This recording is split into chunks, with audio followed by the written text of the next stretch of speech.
everyone. Welcome to our third teen mental health panel. Tonight, we're super excited. We have a wonderful group with us, and these are what we're calling the Changemakers, the people working in kids and family media that are truly putting into play everything that we discussed in our report and that we discussed in previous panels. These guys are the ones that are actually putting in the work to actually help the teens, which is why we wanted to bring everyone together tonight to talk about their projects, but also to create awareness for how all of us can do this kind of work in our daily projects and everything that we do with kids and family media. So without further ado, let me introduce our esteemed panel tonight. We have Neha Chaudhary. Dr. Neha is a child and adolescent psychiatrist from Harvard and Massachusetts General Hospital, and she is the Chief Medical Officer for BeMe Health. We also have Derek Baird, the Chief Youth Officer for BeMe, and Derek has been someone who's worked at the crossroads of youth policy, children's media, trust and safety, education, and then technology for nearly 20 years. Thank you both for joining us. And then we also have Amanda Carson. She's the creative director at Wonder Media and also the producer on My Life is Worth Living. And then we have Jordan Gibler, the writer and producer on My Life is Worth Living. So I was wondering if both of you, or collectively, since we have pairs here, just add a little context to our conversation. I want to make sure everyone knows what BeMe is, and I want to know everyone knows what your show is about. So I was wondering if one or both, however you would like to do it, could give just that, what do we call the elevator pitch on what you guys are about. And then we'll dive into more of the detail and get into what you guys are doing and how you're doing it. Hello, so I'm Amanda, like Susie said, and I'm the creative director at Wonder Media, and My Life is Worth Living is an animated series geared towards teens and their support group around them. So that can be parents, caregivers, siblings. And originally, the series was based on the different parties involved wanting to do something around suicide prevention with this age group. But since it was created and developed, it has been kind of expanded into being more of a broader mental health related series. I don't know if I already said this. I did say it was an animated series, and we had 20 episodes in that original series, and we're working on 4 additional ones right now. Very cool. Derek, do you want to give the overview of BeMe? Sure. BeMe is a mobile health platform made with teens in mind, and we deliver clinically validated feel-good content for teens, and we also offer support through our BeMe coaches. Amazing. Okay, so let's dive into some questions, because I think what you're both doing collectively, I should say, not both, is really interesting. And when I was doing all of my research for our conversation, somewhat interconnected as well. So I'm glad that we're all here together tonight. But I think when you look at projects like this, you have to be a little bit brave, and you have to understand who you're talking to and how that all works. So Amanda and Jordan, I was wondering if you could share with us sort of the inspiration for the show, and maybe even Amanda, a little bit more about Wonder Media and how the Cook Center for Human Connection got involved as well, and just sort of that runway that broke out the show and how it all began. Yeah, it's definitely a layered process for sure, from the very beginning to what it became. I tend to talk a lot, so I want to make sure that Jordan also is. Yeah, I mean, Wonder Media has a long history of producing animation on difficult topics, and I've worked with them for many years on different shows. But Amanda, the producer, knows all these production details. Yeah. Probably more intimately than I do. Like Jordan said, Wonder Media, the simplest way to kind of explain what we do is with animation sort of at the center of what we use to do it. We like to make content that makes difficult subjects easy to discuss. That's kind of the easiest way to say that. And depending on what the project is, it has been geared to a bunch of different age groups. My Life is Worth Living was specifically for a teen audience originally. And so as far as the kind of trajectory of the series and how it started with us talking to a particular individual who had gone through their own sort of life-changing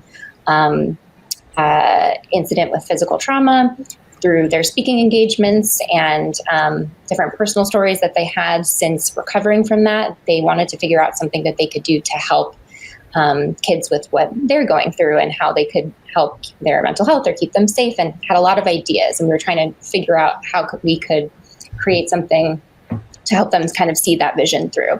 So that's where like the beginning of that started, was trying to help this person figure out what they wanted to cover with their content.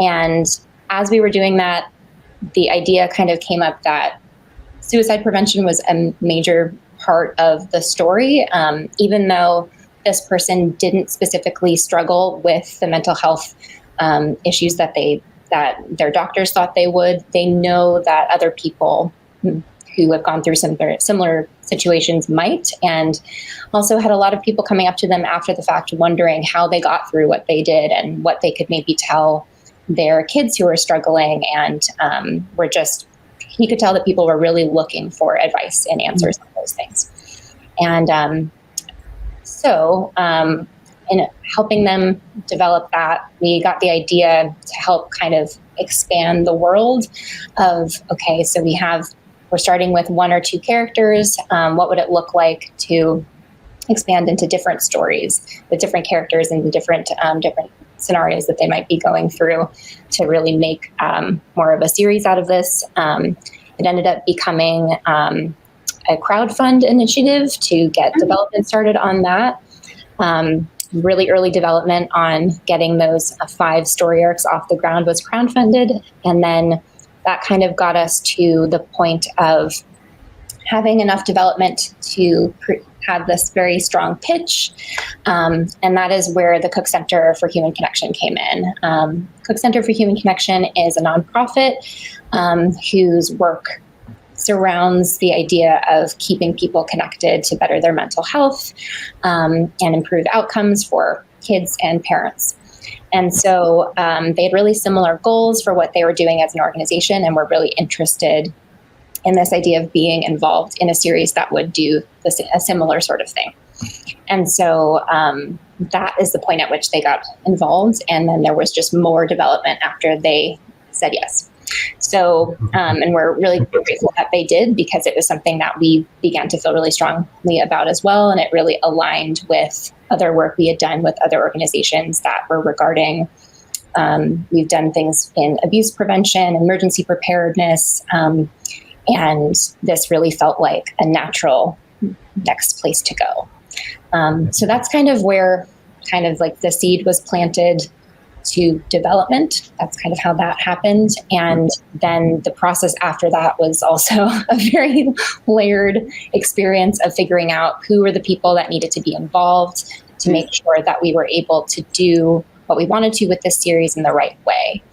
And yeah, there's more to say, but I don't want to. Amanda, Yeah, I have to ask, how did you decide to go the animated route? Because I'm very fascinated by how people react to real photos, real videos, real people versus graphics versus animations. And, you know, Susie, you said, how did we consider who we're talking to in the audience? And that's just so incredibly important. So I'd love to hear more about how you made that decision, how it came to light. So I guess kind of backstory on why animation is a big part of Wonder Media, or is a huge part of Wonder Media.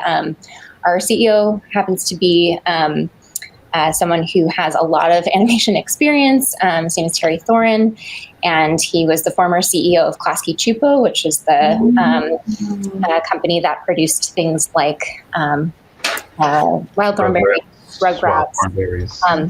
So animation, and he also created the Portrays of animation, and that's very much like the cornerstone of what he has done in his career.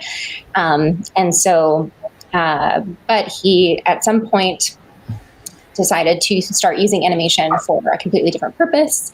And Wonder Media has some in-house sort of more ed tech related products that use animation for things like social emotional learning, for more early childhood. And something that's kind of at the cornerstone of everything we do is that there's something really special that animation has the power to do, which is sort of be really relatable without being overwhelming in the way that looking into somebody's face can be. It's able to be stylized in a myriad of different ways in order to convey really complex ideas simply or just through feel. And you're taking in a lot of information that sometimes you don't even know you're taking in when it comes to this medium. And so it really has like a very special connection with people. And there's just such a wide range of what you can do, depending on the age groups that you're trying to reach as well. Because, different styles of animation are going to speak to different age groups and yeah.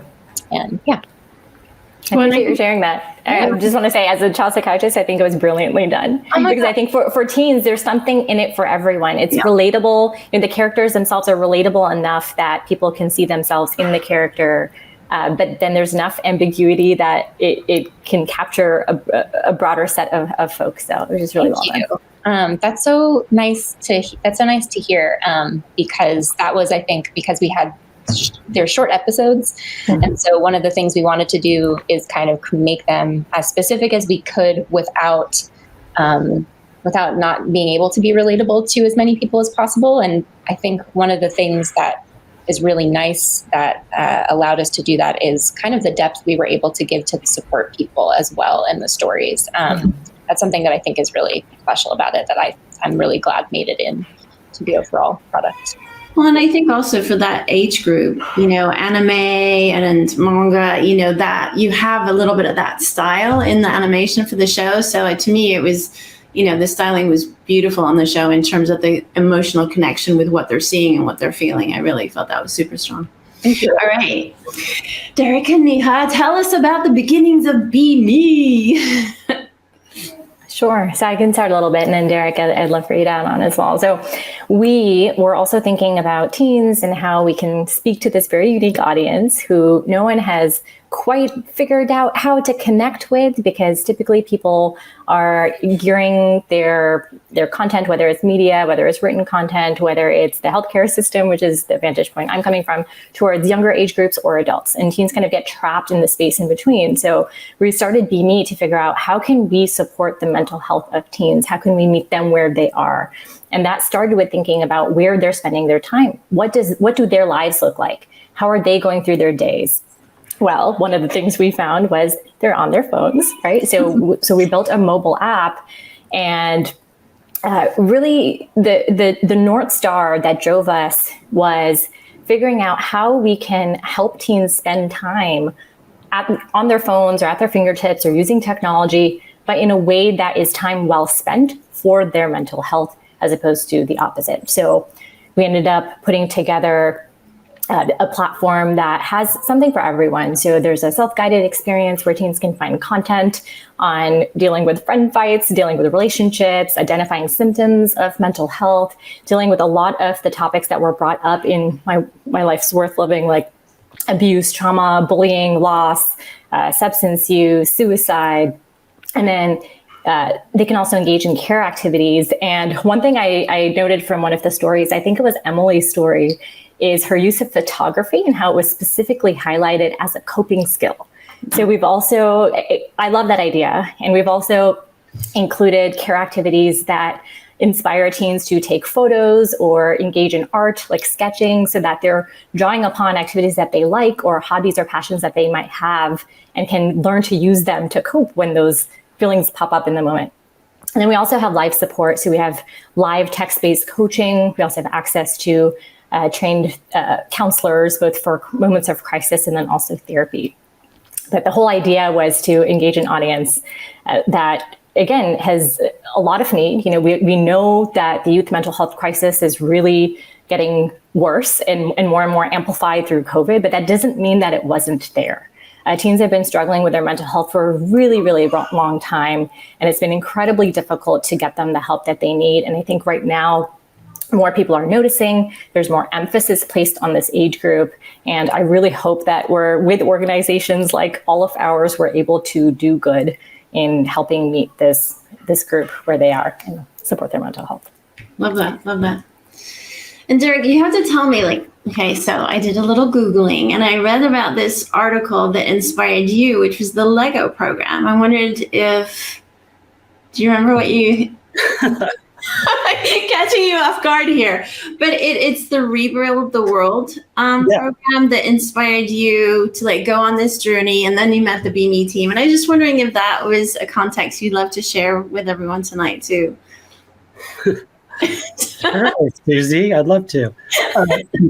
Basically, if I remember correctly, one thing that's always inspired me is Lego. When I think about being a kid, I automatically think of Lego as being like a core part of my childhood. And a few years ago, Lego started a campaign called Rebuild the World and talked about helping children rebuild the world through their eyes, looking at the world through their eyes. And that's something that's really, really resonated with me and stuck with me. So when I started speaking to the BeMe team before we launched, I saw this as an opportunity to rebuild the world for these teens. Since I've been at BeMe, we read about the mental health crisis, and you go, yes, that's terrible. And then you go have dinner. But when you're in the trenches, it's scary. It's scary. Yeah. Somehow on Twitter, I became a person that teens would DM in the middle of the night and say, I need help. I'm suicidal. I just got kicked out of my house, whatever it is. And because I've worked with this amazing kids media community for so many years, I can literally, I know somebody in Salt Lake. I can call that person and they will go pick up that kid. So this seemed like another opportunity to take that experience that I was having on social media to another level where we can help kids and protect kids and help them live happier lives. I love that. See, that was such a great share. Okay, let's dive into the creative process. Amanda and Jordan, how did you decide on the stories, the characters, and obviously in our report, we highlighted many ways that teens are struggling. So how did you make the decisions that you came to, and what was that process? We'd love to know more about that.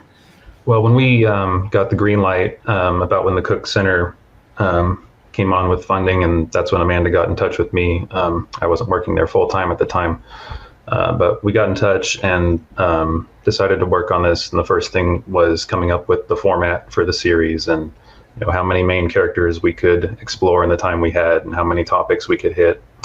And we knew we wanted to represent kids struggling with as wide a variety of situations as we could. So, we have Danny with his physical difference, Emily struggled with abuse, Dante struggles with his sexuality, Kyle with alcoholism, and Amy was recovering from a suicide attempt.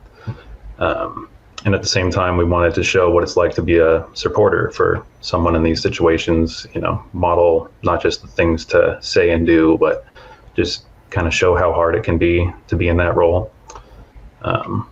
So we knew what we wanted to achieve, but probably the most important part in getting there was working with the experts in the field to kind of develop the pedagogy and the language around these topics that we could move forward with. Yeah, a really important person that we worked with was Dr. James Mazza, who's a professor at University of Washington in school psychology. He is very, very entrenched in research regarding suicide prevention for youth and is really passionate about it. His wife is also a therapist and practitioner of DBT, and so they know, and for those of you watching that don't know what DBT is, it's dialectical behavioral therapy, and it was a great foundation for us to be talking about how to properly go about this series, because we knew that Jim had this foundation of knowing really effective coping skills and tools that teenagers could really benefit from. But he also understood how important it was to take that and make it possible to weave it into our stories rather than being really didactic, because we wanted to make sure that the stories were doing something different than just watching kind of a therapeutic resource might do otherwise, that you'd be watching for a different reason. We wanted to still bring people in with kind of a dramatic appeal without sensationalizing the topics, and also showing, like we talked about earlier, showing coping skills that are accessible, that the characters are just doing when they need them. And maybe there's another character that taught them those things, or maybe they just kind of discovered it on their own because it felt good to do and it helped. And so we wanted to make sure that we modeled those things in a way that was natural and effective.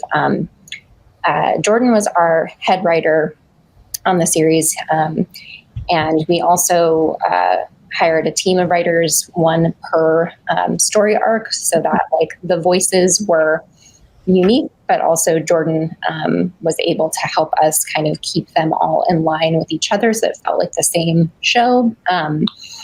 And we had a couple of meetings with the writers and Dr. Mazza, which were really wonderful because he's such an accessible person and has also been so knowledgeable and is really was like a very good resource for everyone to get on the same page of the way that we were seeing this content.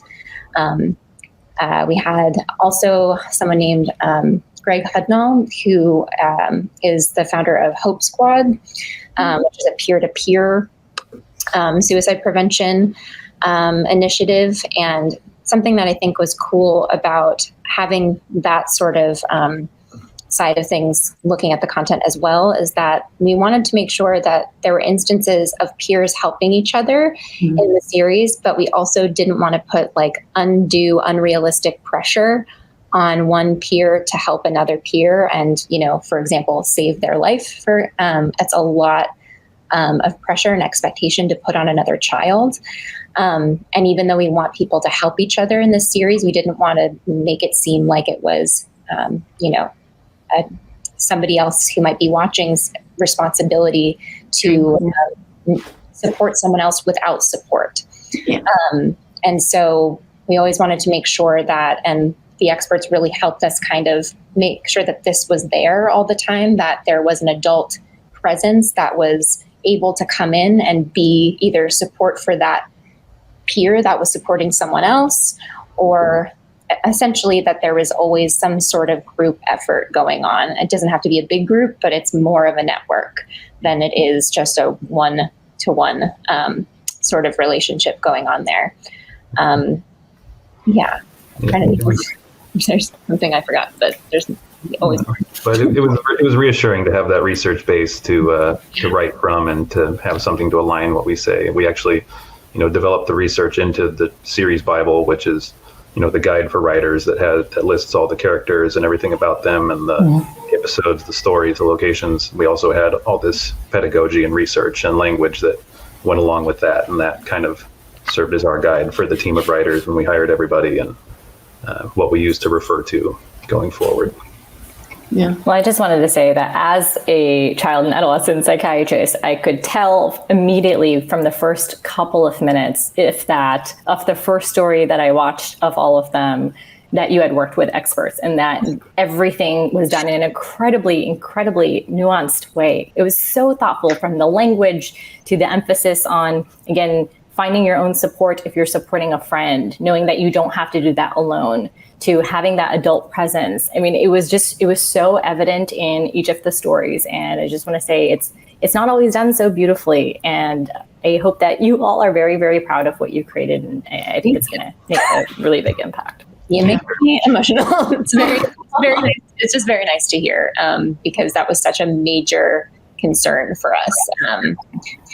Knowing that there's other content out there that exists that's covering similar topics, and we just were trying, Jordan and I both, just in those scripts, just so deeply in every single script, trying to make sure that it was, always doing like as much, how am I saying this? It was never doing more harm than good. So thank you for saying that. Yeah.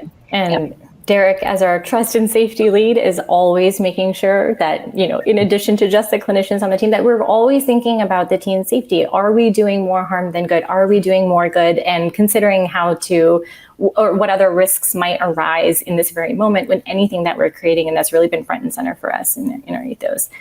But I mean, in some of the stories, there are scenes, I think this was an Emily story, the girl who had experienced abuse. There was one moment where she was outside alone. And in that moment, I thought, oh, if only she had that one trusted adult who showed up. And then lo and behold, a car pulls up, right? And it's her friend's mom who says, get in the car, you're not safe. It's just each of those moments that I thought did a fantastic job at instilling hope.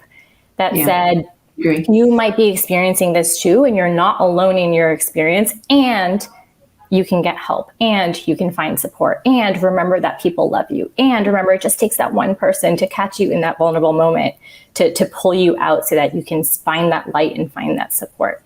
So again, really well done. Something that when Derek was talking earlier about how you've in the past had like teens in your DMs reaching out to you for support, which is first of all amazing, but also like that's a lot of responsibility. That's a lot of emotion to hold. And I can't imagine getting so many of those messages. But how wonderful that they felt like they could do that.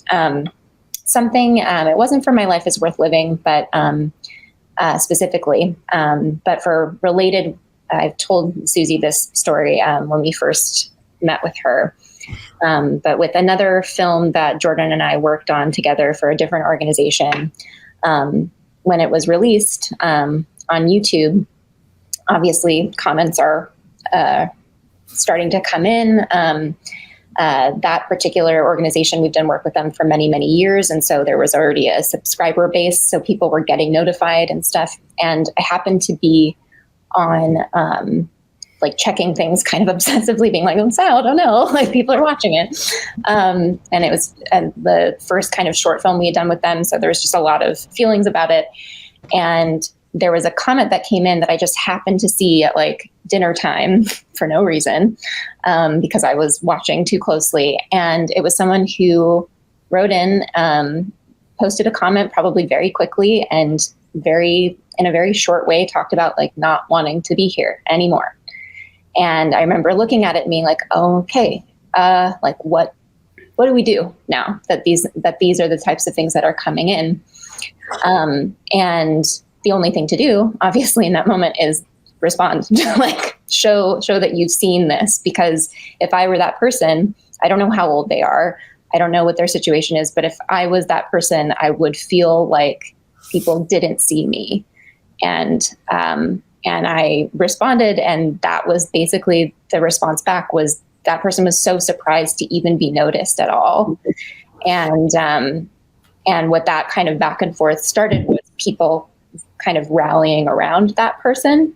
And that's one of the most like wanted and wonderful things about being able to use YouTube in this way has been people feeling open enough to share their stories or what they're currently going through, and then having this like new kind of community around them suddenly see that comment and say, I'm so sorry you're going through that, or I've been through something similar, or like we see you, literally anything. And even if it like helps that person for a moment, at least there were people there in that moment. And that's always that's something to where I can imagine that having something like BeMe is really helpful to feel like there is someone there. There is something that you can do with what you're experiencing, and there's interest in what you're going through.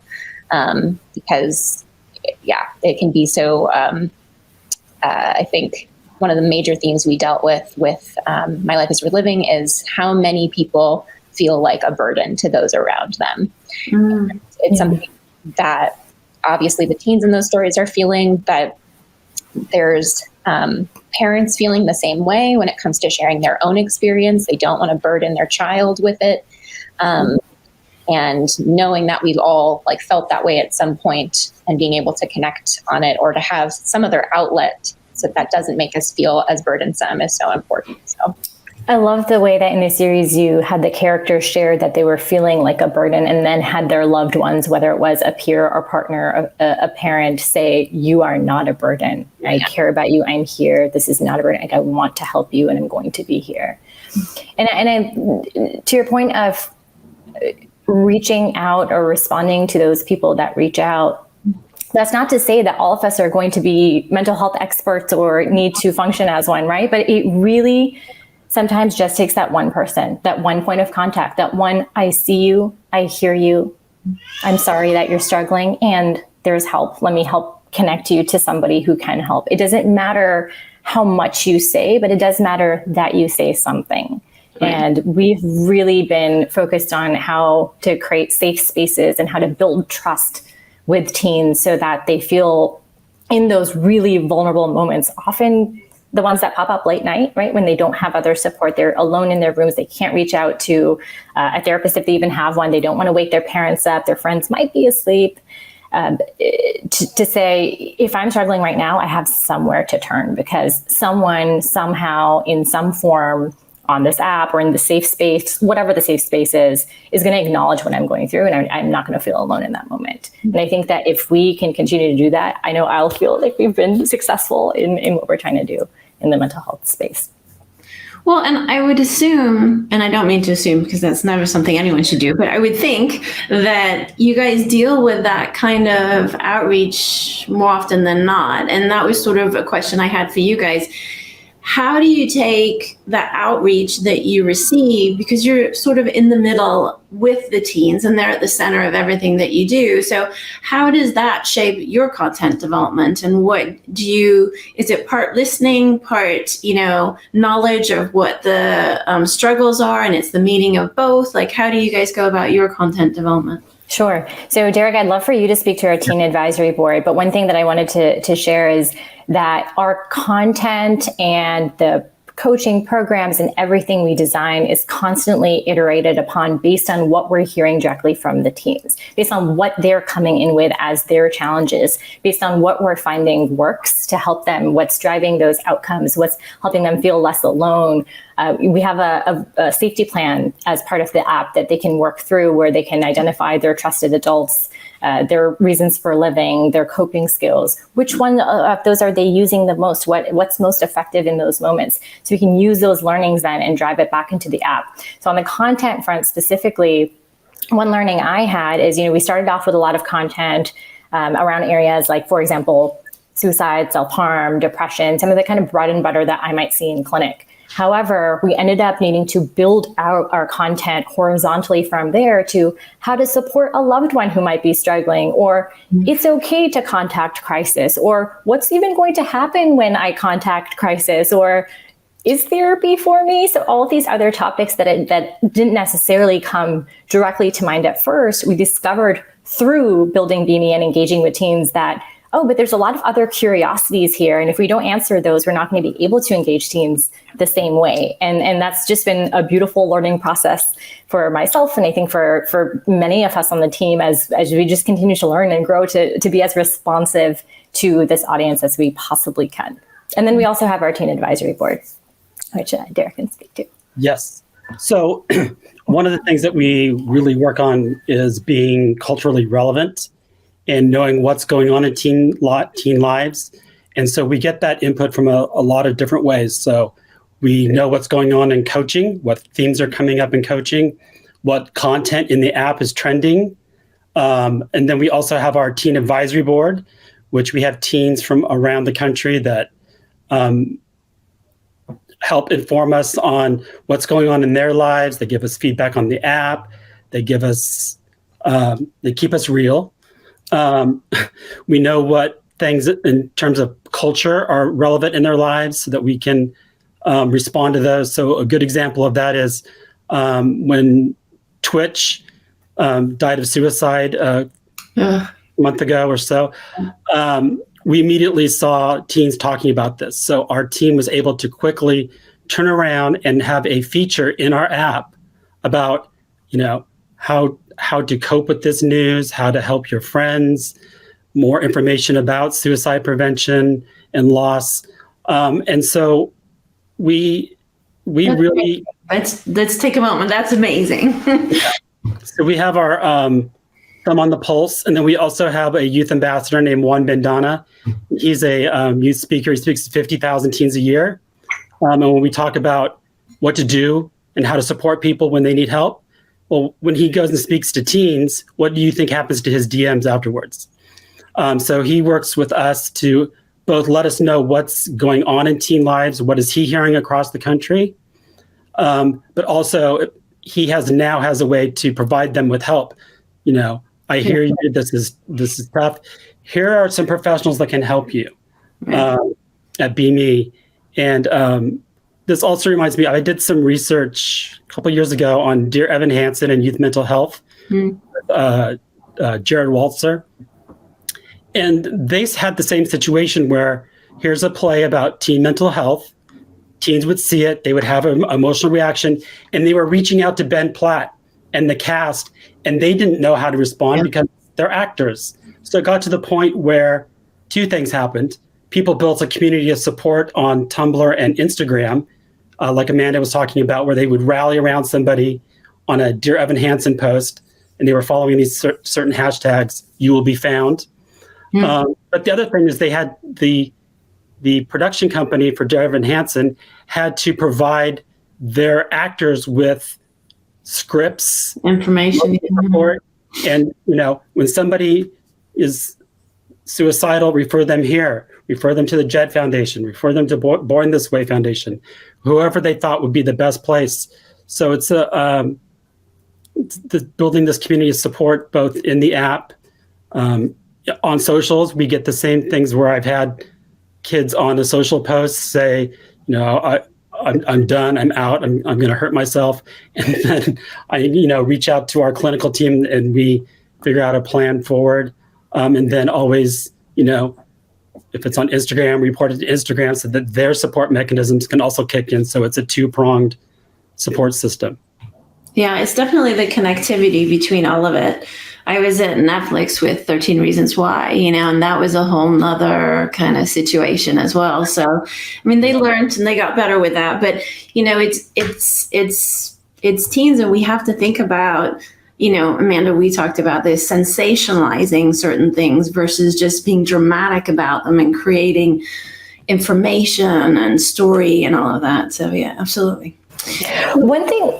Yeah, go ahead. I was going to say for Amanda and Jordan, one thing I noticed, and I just wanted to highlight and hear how you each thought about this, was the use of sound and music, because there were seemingly little moments that carried a lot of weight for the characters. And I thought the use of sound really emphasized how big those seemingly small moments really were. So for example, Amy's story, where there was a tear in her notebook and it wasn't perfect anymore, and it represented so much for her, and it triggered all these negative thoughts whenever she saw it, because it reminded her that she's broken and she's not good enough. The sound, that dramatic effect of the sound really just hit me every time. Yeah. And it felt so special because I can imagine that, Amy is that girl at school with her friends who would notice that notebook, and for her heart would start pounding in that moment, and no one would really notice or understand the impact that seeing that tear had on her. Right. But the sound really made you stop as a viewer and say, whoa, this is a big moment. So I just wanted to hear from you how you thought about the use of that. We used sound a few times as a motif for Amy, kind of to represent, her being so deep inside her own head, kind of making it subjective, when she's sitting in the vet office and you hear the ticking clock behind her, making her feel like she's wasting her time, making her hyper aware of things. But it also comes from our fantastic composer and sound person, Alexander Taylor. Alex Taylor and our director, Mark Baldo, as well at the time, worked really closely together to make those moments really, really land, especially with that arc When you mentioned it as the example, I laughed initially because I immediately hear the like tear of the paper in my brain because I've heard it so many times. And I was like, oh, yes, it's that.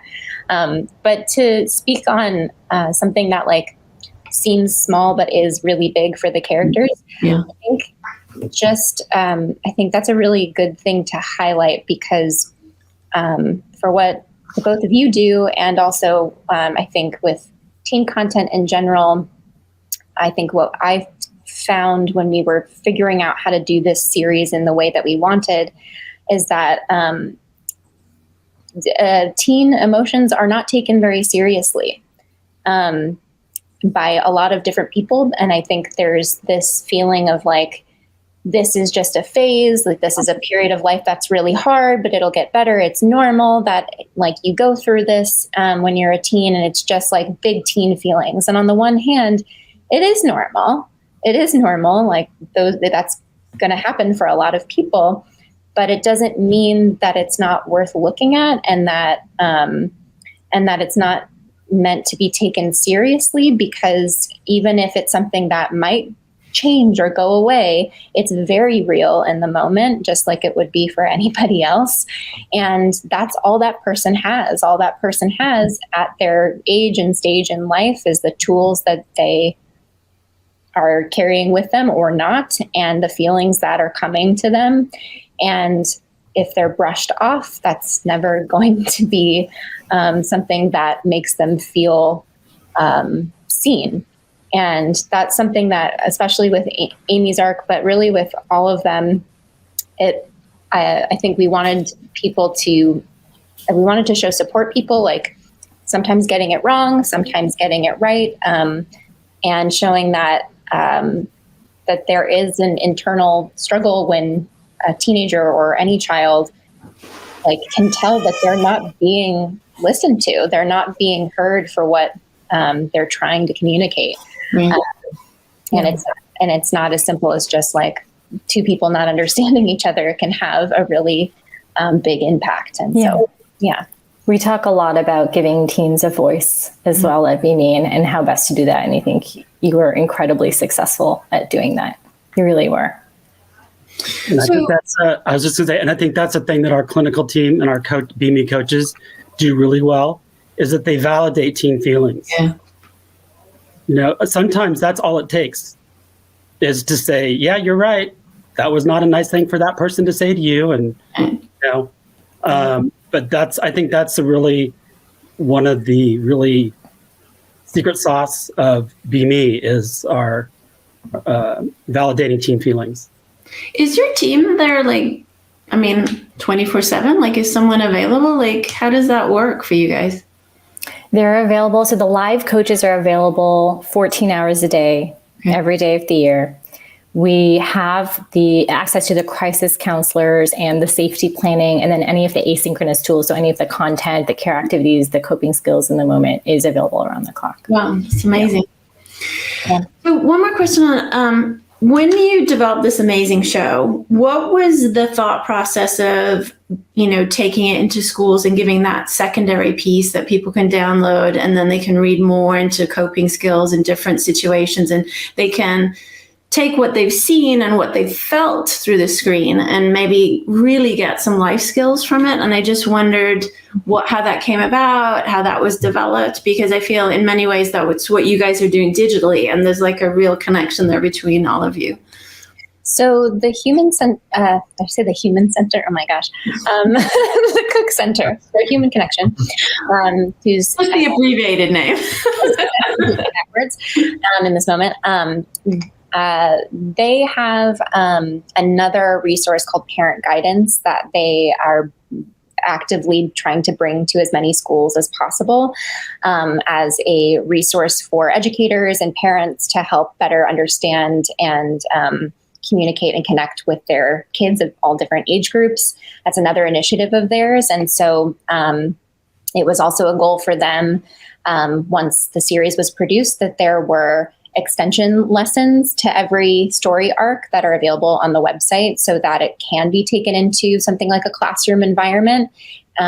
Everything, we talk about this a lot at our company, Wonder Media, But all of the content that we have produced for these different organizations, we always hope is first and foremost a really great conversation starter, because it's not, it's not going to be exactly the same as what a viewer might be going through, but maybe it will strike up a conversation with their parent or their friend or an educator, realizing that they have a way in to talk to their students about something that they didn't think that they did. Because we know that especially educators are so inundated with so many expectations daily and have so many kids that are coming in with just a variety of things going on in their own lives. And we know that for the vast majority of educators, it's important that they are taking their students' mental health into account, but also they have so many other things going on. Mm-hmm. And so if there are ways in which we can help make the content that we create more accessible to them, that's something that we're interested in doing. So in this case, for this series, the Cook Center wanted extension lessons and wanted something that could be printed out or pulled up on the screen or something that could be used in a classroom. And so we worked with them on that. And we've done that in different ways for other organizations as well, with other content that we've created, so that it's not the end of the conversation. Just seeing the video is one thing, but then actually getting to talk about it and having a framework to talk about it is another. So, yeah. Love that. Okay, I will let everyone know I have one more question, and then we're happy to take questions for the last few minutes. So add them to the chat if you have anything that you'd like to ask. I think for me, one of the things that you guys have done is sort of break this mold, right, in two different ways. One is, I think if you're developing content for this demographic, you have to have the resources to make sure that you have the right voice, the right story, so that the kids are seen and that they see it as a place where they can then find additional resources to help them if they identify with some of the stories that are on screen. And that's something that we learned in talking to Chaudhary from UCLA. She's working on a program with second screen content, which is sort of the blend of both of all of you guys. How do we help teens? Since, I watch my teenager, she watches a show with us, but she's got her phone in her hand. So how do we all ensure that with this content, A, we do the content right, and then B, if there's additional content that we can add that can further support them through these challenges, I just think it's really where we all need to be. So I thank you both for all of that, all of you for that. I keep saying both, sorry. So I guess my big question is, what's next? Amanda, what's the next show that you're going to kill it with? And, Derek and Neha, what's going on with BeMe and what can we look for in the future? So we'd just love to know where you guys are heading from the amazing work that you've done that's informed you, I would think, immensely, to what is that next step?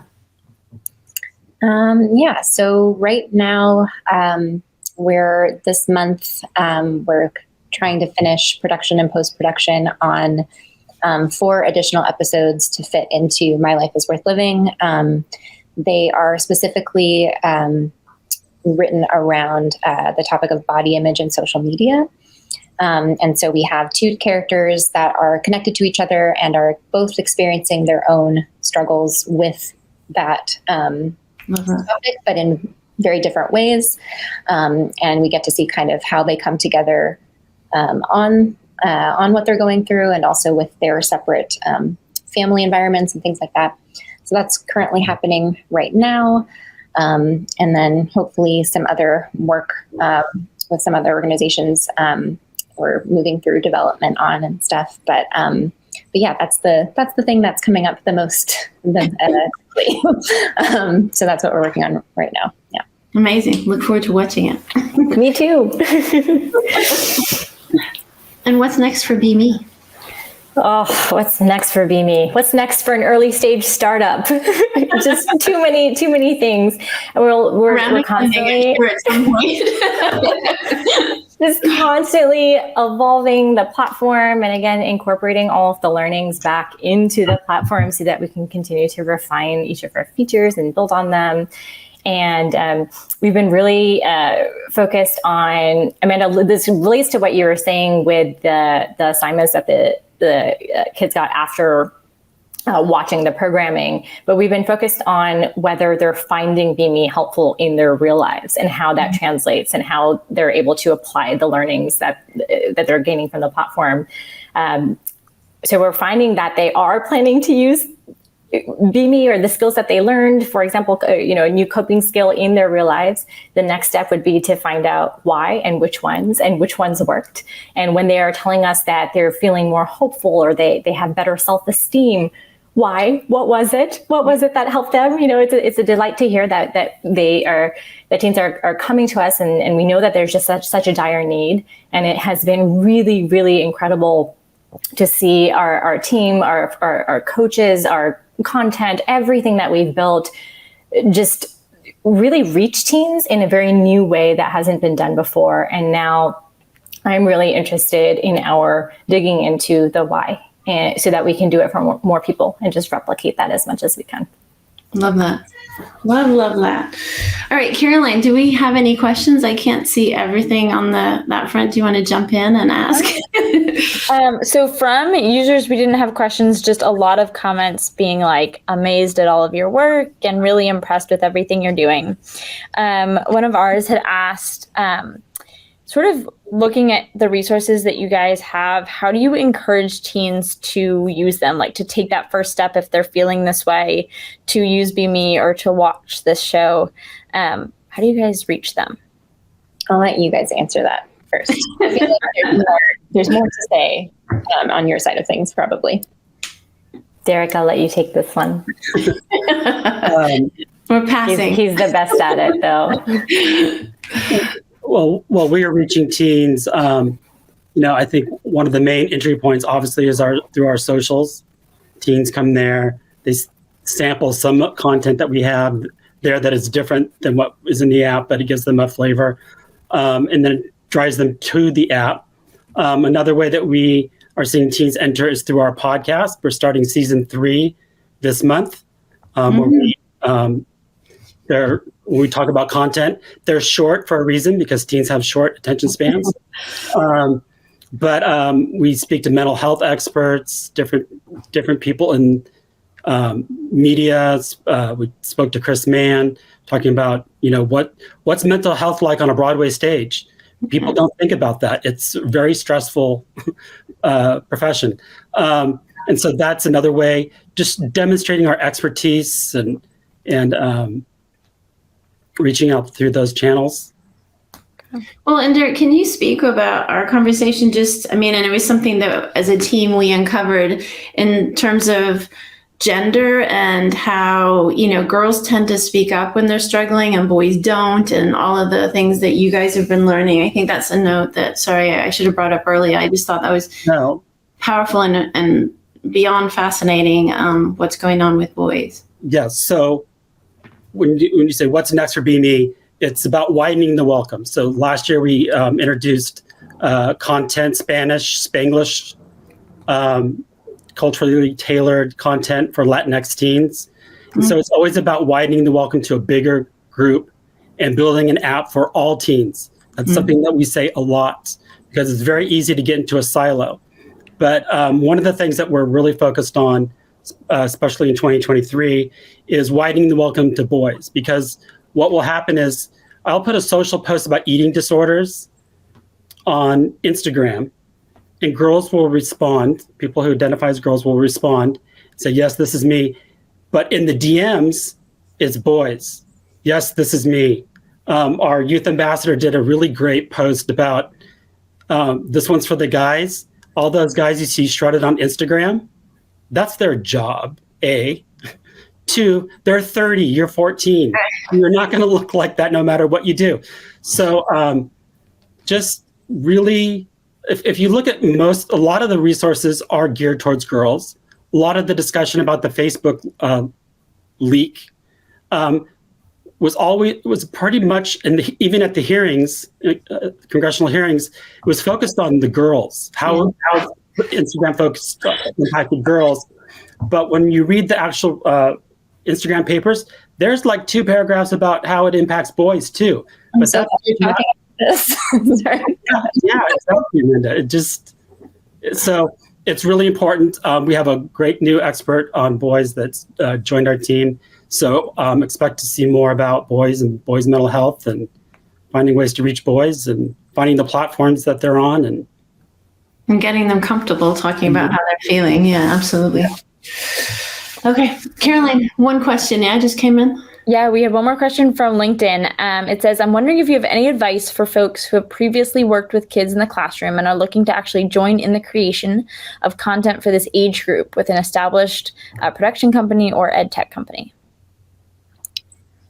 That's a great question. Amanda's hiring. I would say it is always welcome in terms of like from the Wonder Media side of things to have to know about educators that are or people who are previously educators that are interested in this type of content and have like a particular point of view and just so that we know kind of like the network of people around that would be willing to if something were to come up that would be willing to be a part of that kind of like panel of people that we call upon. Something that for the upcoming episodes that we have on body image for this series, we had a really wonderful group of people, 2 of which were 2 of the original founders of NEDA, which is a National Eating Disorder Association, and they were wonderful in terms of like helping us with like the early development on these episodes. And so, knowing like just I guess I'm just saying just reach out. You can reach me. You can reach me on LinkedIn. You could reach out to the contact information on wonder.media if you have questions or ideas or something that you want to just ask about or talk about that you're concerned with, because it's always good for us to know sort of like who those interested parties are so that when we do have a project that we're trying to get off the ground, we can say, hey, I know someone who's an expert in this space that can help really help us align whatever it is with the best practices in that area. And I know this was about the previous question, but Derek, everything you said regarding boys and body image and everything, it's just, I'm so glad when it gets talked about because it's also, that's something that is being addressed in these episodes. And so it like drives me nuts. So I'm really excited that people talk about it. Yeah. All right. Well, I can't thank everyone here enough. This was truly a moving, informative, inspiring conversation. Appreciate you all very, very much. And I also wanted to say thank you to everyone that's joined us on this journey over the last week. I think we've had some incredible, well, hopefully you enjoyed our report. And then I think we've had some incredible conversations that hopefully we can follow up in the following months and year and really track how we're changing things for teens because we know they need us and that's what we're here for. So thank you to everyone and a good night, I guess. Thanks, everyone. Thank you. Thank you. Thank you. Bye.